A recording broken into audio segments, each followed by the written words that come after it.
This week, we're going to learn about consonant digraphs.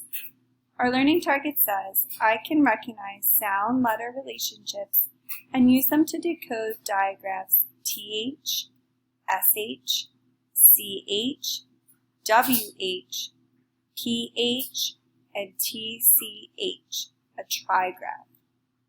Let's look at our picture cards. Cheetah, ch, ch, ch.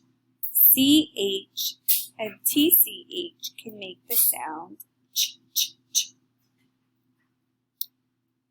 Next, we have a thermometer.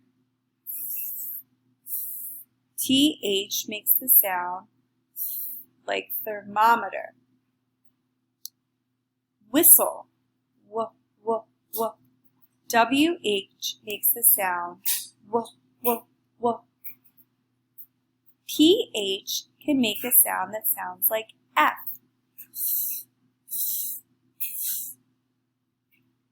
SH can make the sound sh, sh, like in shark.